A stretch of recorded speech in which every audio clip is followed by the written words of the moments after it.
quiero agradecer a los organizadores por la invitación. Vamos a hablar del implante de Watchman para cierre de orejuela de aurícula izquierda como prevención del ACV cardioembólico en los pacientes con fibrilación auricular.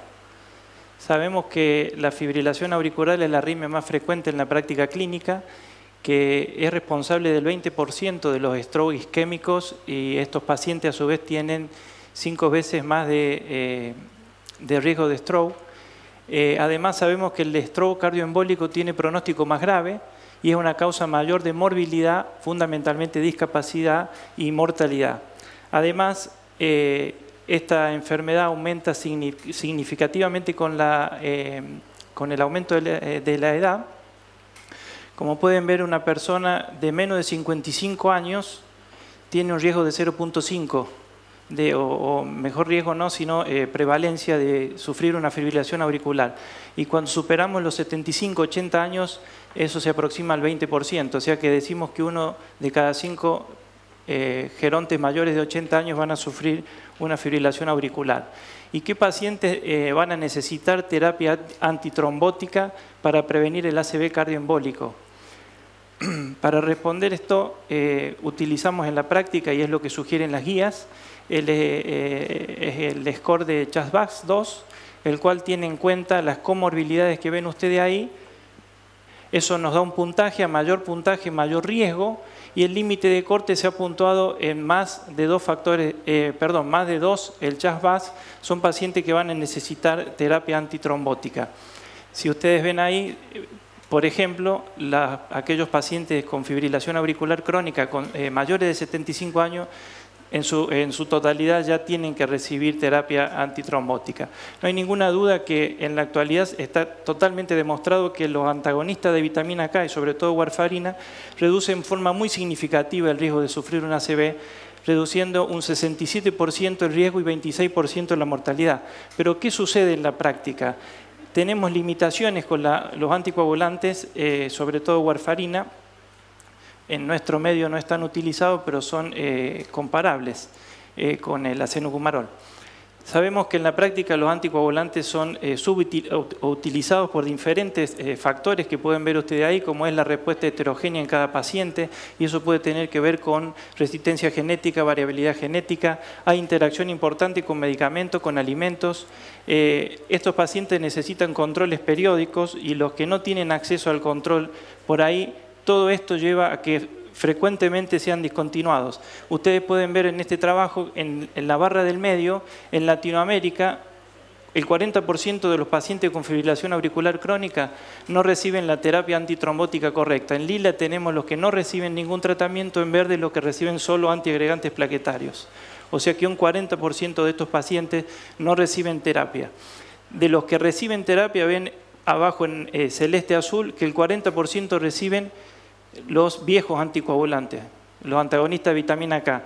Eso, traducido a que frecuentemente se discontinúan, tenemos más de la mitad de los pacientes que no reciben terapia y que están expuestos a un alto riesgo de sufrir un stroke cardioembólico. De los nuevos anticoagulantes orales, simplemente hay una clase posterior a esto, quiero que vean que no se ha resuelto todo, son mejores que los viejos, sí, sangran menos, pero tenemos una tasa de abandono que es importante y el sangrado sigue siendo una tendencia. Entonces, tenemos que evaluar cuál es el riesgo que tienen los pacientes de sangrar. La escala que utilizamos es la Hasbled y similar a la anterior, de acuerdo a las comorbilidades, la puntúa en pacientes de alto riesgo de sangrado aquellos que tienen más de 3. Desde hace tiempo sabemos que el 90% de los trombos originados, están originados en la aurícula y específicamente en la orejuela. Y este es un mecanismo multifactorial que hace que el estado protrombótico de los pacientes fibrilados, el estado inflamatorio, no lo leen ahí, pero el estado protrombótico, el estado proinflamatorio, la disfunción endotelial sumado a la éstasis que existe en la orejuela va a hacer que en el 90% de los casos el trombo se aloje en la orejuela. Esto es lo que le da fundamento al cierre de orejuela y vamos a hablar del dispositivo Watchman, que es con el cual hay más experiencia y con el cual yo tengo un poquito de experiencia. La evidencia científica es importante. Acá pueden ver ustedes el flujo de los estudios, cómo fueron desarrollándose. Desde el año 2001 que se implantaron, en 2005 apareció el primer randomizado, en el 2010 el segundo, y el tercero que vamos a desarrollar es el Evolution, que es un registro europeo de importante tamaño. Acá vemos que en el PROTEC es un randomizado que incluyó pacientes con fibrilación auricular crónica con alto riesgo de ACV cardioembólico, o sea, CHA+VAS mayor de 2,3, y los comparó con el cierre de orejuela. Ya a los 18 meses muestra que no hay inferioridad y a los 4 años fue superior a la warfarina. Pero tenemos un inconveniente que es la tasa, no sé si lo llegan a leer, pero es la tasa de complicaciones. Es por esto que el segundo randomizado, que es el Privial, se centró sobre todo en disminuir el riesgo de complicaciones y de hecho lo logró porque disminuyó en más del 50% el riesgo de complicaciones.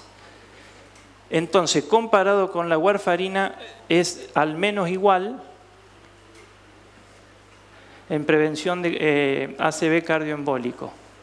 Este es el metaanálisis de los dos estudios randomizados que vimos y el metaanálisis simplemente muestra que es no inferior en prevención de stroke y que es superior porque reduce el riesgo de sangrado y sobre todo el ictus isquémico, que tiene un pronóstico bastante devastador. En cuanto al Evolution, que este es un registro europeo, participaron 47 centros, 13 países, enroló más de 1000 pacientes. Y lo importante es que estos son los pacientes que vemos habitualmente, son los pacientes de la vida real, porque un 60% estaban con contraindicación de anticoagulación. Acá lo que vemos es que el sangrado que tuvieron comparado con el esperado por el HAS se redujo al 50% y la reducción del riesgo de ACV cardioembólico fue drástica respecto al esperado por el CHAS. La conclusión es lo que acabamos de decir y lo importante es que los pacientes del Evolution, en una buena parte, más de la mitad, no recibieron terapia anticoagulante post-implante del dispositivo, que eso ya lo vamos a ver ahora. La mayoría recibió solo doble antiagregación. Este es el nivel de recomendación que tenemos en la Sociedad Argentina, lo recomienda 2A. Y en la Sociedad Europea lo recomienda 2B.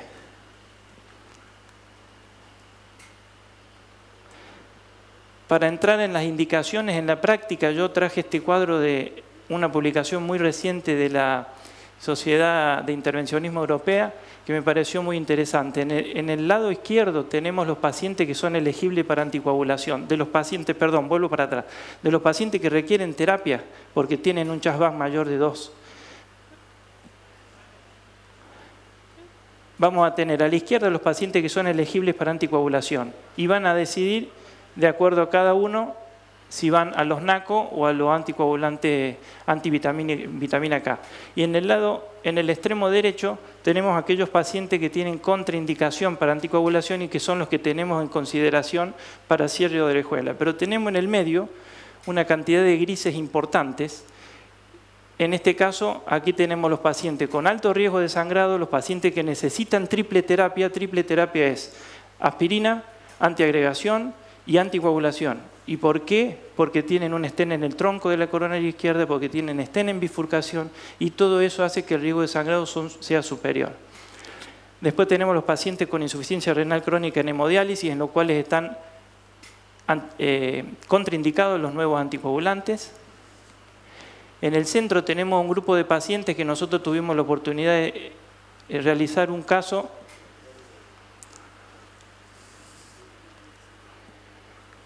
que son aquellos pacientes que están anticoagulados pero tienen... ¿Podemos volver ahí, por favor? Al slide. A pesar de estar anticoagulados correctamente, falla la anticoagulación y presentan una ACV. Esos son los pacientes que tienen una ACV estando anticoagulados. Y por último, aquellos pacientes... ¿Podemos volver al slide de...? Los pacientes que tienen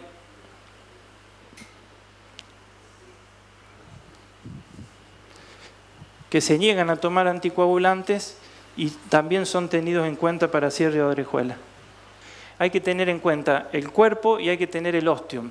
El ostium va a ser importante porque nos va a predecir el grado de dificultad que podemos tener en el implante. No me voy a explayar en la forma porque... En cuanto a las características del dispositivo, la estructura es una aleación de nitinol, tiene una cubierta de una cubierta microporosa de 160 micras que es de polietileno y tiene 10 arpones que son los que ven ustedes ahí, que es el que va a permitir anclar en la orejuela y evitar la migración. Y tenemos disponible los 5 tamaños que abarcan de 17 a 31.5 milímetros de diámetro de ostium. Entonces, para ejemplificar un poco el procedimiento, vamos a ver un caso clínico. Les cuento que hay imágenes de otros casos para ir viendo y discutiendo algunas cuestiones específicas. Para que no confundan, les voy a ir diciendo. Esta es una paciente de sexo femenino de 77 años que era hipertensa y tenía fibrilación auricular permanente no valvular bajo tratamiento con anticoagulantes. Presenta recurrentes episodios de melena con requerimiento de internaciones recurrentes y transfusiones, descartada con fibroendoscopía alta y baja. Se le decide en ese momento suspender la anticoagulación, presenta un ACV cardioembólico en territorio cerebeloso, por lo cual deciden darle anticoagulantes nuevos y posterior a eso presenta un cuadro de insuficiencia hepática, por lo cual el hepatólogo le suspende los anticoagulantes nuevos. Si le calculamos a este paciente el JASVAG es elevado, tenemos casi un 10% de riesgo de un stroke nuevo por año y tenemos un riesgo de sangrado demasiado elevado. Este paciente, ahí pueden ver ustedes la resonancia. Esto debería ciclar. Allí ven las típicas imágenes cardioembólicas a nivel de cerebelo. Lo primero que hacemos, el procedimiento lo hacemos ingresando por vena femoral, ascendemos con un catete, un pigtail hasta aurícula derecha. Una vez que estamos en condiciones de realizar la punción transeptal, hacemos un nuevo eco preimplante para descartar fundamentalmente que no haya trombos en orejuela y, por supuesto, las 4 imágenes de rigor que son 0, 45, 90 y 135 grados para tomar las mediciones del dispositivo a implantar.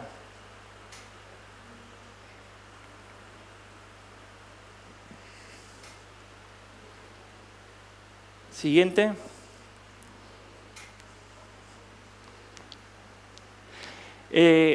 La punción transeptal es uno de los puntos claves en el procedimiento. Acá ven ustedes, la punción la hacemos guiada con eco transesofágico. Acá ven ustedes un eje bicaval, cava superior, cava inferior, un eje corto, aorta. Nosotros vamos a tratar de hacer una punción posterior y ligeramente medial inferior. Siguiente. Acá estamos con el set de punción, estamos ya haciendo tenting, o sea, tienda de campaña, que es donde en esta imagen, que es el eje corto, tratamos de alejarnos de la aorta para ir posterior y en este nos alejamos de la cava para ir inferior. Siguiente, pasamos a la aurícula izquierda, perdón.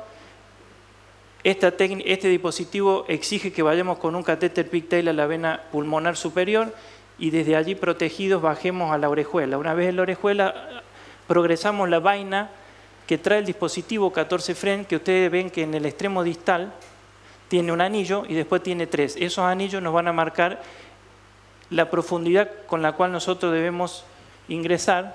Supónganse que nosotros vamos a implantar un dispositivo 27, vamos a alinear el anillo con el ostium de la orejuela. Ahí estamos haciendo una inyección de contraste para hacer algunas mediciones. Siguiente. Ese es un punto clave también cuando estamos con la vaina dentro de la orejuela. La orejuela es muy friable y no se puede avanzar si no está protegida con un pigtail. Esa es la principal causa de perforación. Si se acuerdan, ya después lo repasamos, pero hay una curva de aprendizaje importante y dentro de las complicaciones está la perforación. Aquí estamos con el dispositivo ya abierto en la orejuela, estamos viendo a la izquierda el eco, en el cual vemos que hay una buena posición respecto, ahí si ven está la coronaria, está bastante bien alineado con el origen de la orejuela, y en el video pueden ver que no hay flujo periprotésico. Siguiente. Entonces, los criterios de liberación, una vez que estamos en posición, la posición que acabamos de describir, siguiente, este es un caso diferente, de otro paciente, perdón, en el cual estamos viendo la protrusión que tenemos del dispositivo, no está, digamos, es demasiada, entonces debemos recapturarlo en forma total para reposicionarlo. Si hubiéramos estado muy distal, podemos hacer una recaptura parcial y retraerlo. Siguiente, esas solamente son las protrusiones permitidas para cada dispositivo. Siguiente, eso tiene explicación por la altura de la tela. Si nosotros lo ponemos con mayor protrusión, va a quedar sin cubrir el ostium. Y vamos a tener sin duda, ahí nomás, vamos a tener sin duda el leak periprotésico. El segundo criterio es el anclaje, que es simplemente traccionando el dispositivo levemente y el mismo se vuelve al lugar, eso quiere decir que está en la orejuela agarrado.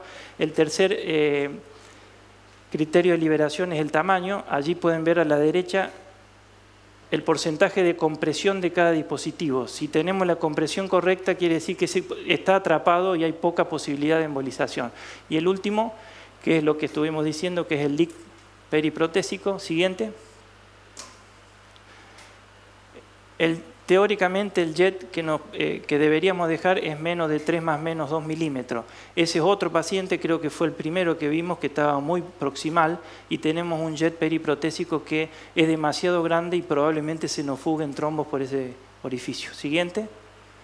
El paciente del caso clínico, como se lo mostré en el video al costado, cumplía los criterios de liberación perfectamente, ahí lo liberamos, hacemos siguiente, un control angiográfico y el paciente se va de alta a las 24 horas. A los 45 días, a esta paciente se lo pudimos hacer, no a todos los pacientes se le puede hacer el seguimiento, pero a este paciente pudimos hacerle el seguimiento a los 45 días. Eso. Lo que están viendo es el dispositivo con una zona hiperrefringente, eso es la endotelización del dispositivo, y acá están viendo que hay ausencia de leak periprotésico. Siguiente. Siguiente. La complicación más temida es la perforación y la curva de aprendizaje es importante y hace que el riesgo vaya disminuyendo a medida que tomamos experiencia. La embolización del dispositivo, este dispositivo emboliza menos que los otros por ese sistema de anclaje que tiene. Siguiente, el ACV intraprocedimiento es otra complicación que puede ocurrir. Siguiente, el sangrado mayor. No olviden que estos pacientes están anticoagulados durante el procedimiento. Y siguiente, las complicaciones inherentes al procedimiento, que son a nivel del acceso, reacciones al medio de contraste, nefrotoxicidad, etc. Siguiente. Esto solamente para mencionar porque tenemos una cuestión de costo-efectividad importante en nuestro medio y en todo el mundo.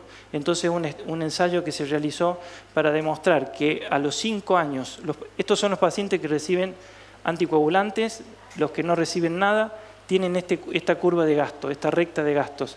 Y estos son los pacientes del PROTECT, que es el primer randomizado, y esta es la de un estudio de ingleses en un centro de Inglaterra, y vemos que a los 5 años se igualan las curvas, y de ahí en adelante el paciente implantado no tiene prácticamente costo, y el paciente anticoagulado sigue teniendo el mismo nivel de costo. No sé si se entiende. A los 5 años se amortizan los pacientes que están con los nuevos anticoagulantes. A los 7 los que están con warfarina. Y desde allí a favor del implante. Siguiente.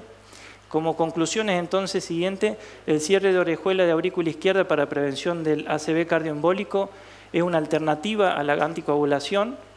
Y esto está sustentado por evidencia científica que ya tiene seguimiento a largo plazo, como vimos 5 años en el metaanálisis. Es realizado en nuestro medio, no es que se realice en otros lugares, se hace en nuestro medio y los resultados que tenemos en Argentina son similares a los estudios, a los registros internacionales. Siempre tener en cuenta la curva de aprendizaje por las complicaciones que dijimos. Siguiente. Y bueno, se habló toda la tarde del equipo multidisciplinario, esta patología también, y fundamentalmente para la derivación. Es fundamental trabajar con un equipo multidisciplinario. Hematólogo, gastroenterólogo, cardiólogo clínico, en general el Heart Team que nosotros manejamos ampliado. Siguiente. Siguiente, simplemente los 2 años de nuestro primer implante. Siguiente. Siguiente. Siguiente. Le agradezco su atención y estos son los números actuales del dispositivo. 80.000 pacientes implantados, 6.000 en estudios clínicos y 11.000 años seguidos. Muchas gracias.